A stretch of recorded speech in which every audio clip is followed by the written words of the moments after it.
Brought to you by TechnoSpark 20 series smartphones.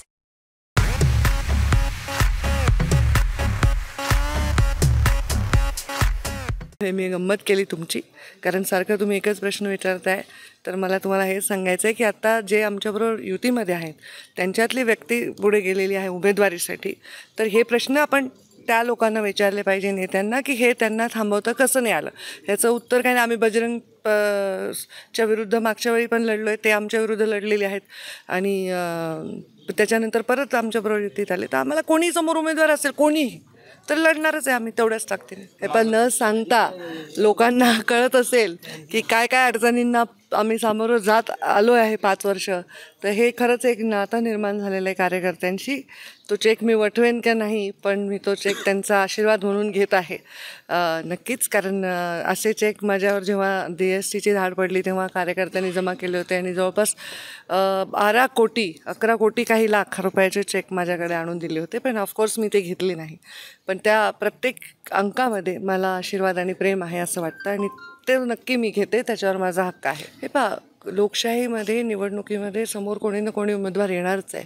आम्ही आत्तापर्यंत चांगल्या पद्धतीने ह्या निवडणुका लढलेलो आहोत आणि त्या आत्ता जी राष्ट्रवादी आमच्यासोबत आली आहे त्यांच्याशिवाय लढलेलो आहोत, त्यांच्या विरोधात लढलेलो आहोत. एकदा तर असं झालं होतं 2014मध्ये की 12 आमदार विरुद्ध मुंडेसाहेब आणि मी दोघंच होतो, तरीही आम्ही निवडणूक सन्मानजनक मताने जिंकलेलो आहोत.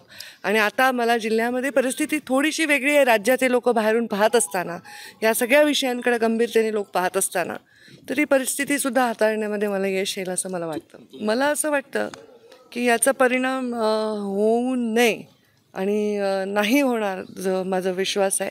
कारण या आंदोलनाला जर चांगली दिशा द्यायची असेल तर एका ताकदवर नेतृत्वाची गरज आहे आणि ते फक्त बीड जिल्ह्यात नाही, समस्त राज्यातील समाजाला आहे.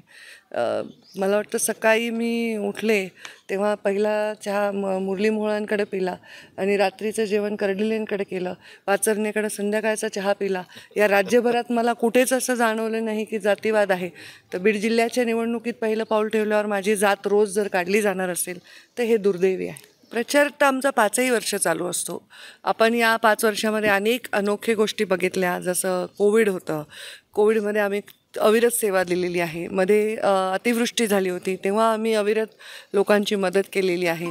कोविडच्या काळात आमच्या महाराष्ट्रातले, नुसत्या बीड जिल्ह्यातले नाही, महाराष्ट्रातले अनेक लोक मध्य प्रदेशमध्ये, इतर राज्यामध्ये ॲडमिट होते.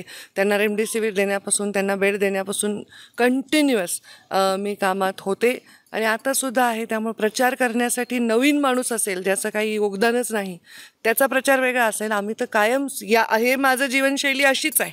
प्रचारात असते अशी नाही, प्रचारात नसते तेव्हाही रात्रीचे 2-3 वाजतातच, सकाळी 8 वाजल्यापासून लोक असतातच.